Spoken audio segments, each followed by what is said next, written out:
পরিচয় করিয়ে দিই। ও আমার হাজবেন্ড অনিক মাহমুদ, আর ও আমার ফ্রেন্ড মেঘলা।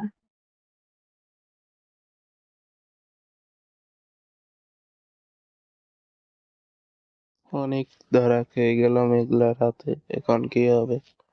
গরিব ঘরের রাজপুত্র 9 নম্বর পর্বে কি দেখতে পারবো, আর কবে আসবে সব জানতে পারবেন। এই ভিডিওটি সম্পূর্ণ দেখতে থাকুন আর চ্যানেলটি সাবস্ক্রাইব করে পাশের বেল বাটনটি অন করে রাখুন এরকম ভিডিও পাওয়ার জন্য। অনেক আবার বড়লোক হয়ে গেছে। অনেক কি তার প্রতারক বন্ধুর সাথে পারবে? অনেক কি তার নিজের অফিস ফিরিয়ে নিতে পারবে? আপনাদের কাছে কি মনে হয় জানলে কমেন্ট করুন। এদিকে মেঘলা আর বৃষ্টির বন্ধুত্ব হয়ে গেছে, এখন কি হবে? মেঘলা বাড়ি এসে অনেককে বলছে আমার একটি নতুন বন্ধু হয়েছে, তার এক পা ভাঙা। এটা শুনে অনেক চিন্তায় পড়ে গেল। আর এদিকে অনেক তার নতুন কলিগকে নতুন একটি চাকরি দিল।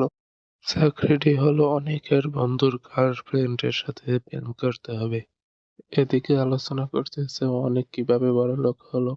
এখন দুই বন্ধুর সাথে দেখা হয়ে গেল। ধনী বন্ধু গরিব বন্ধুকে বাসায় নিয়ে গেছে এবং গরিব বন্ধু বাসায় যে অবাক দৃষ্টিতে সবকিছু দেখতে থাকে। বৃষ্টি তার হাজবেন্ডকে পরিচয় করে দেওয়ার জন্য ডেকে আনে এবং অনেক আর মেঘলা দেখে একে অপরকে অবাক হয়ে যায়।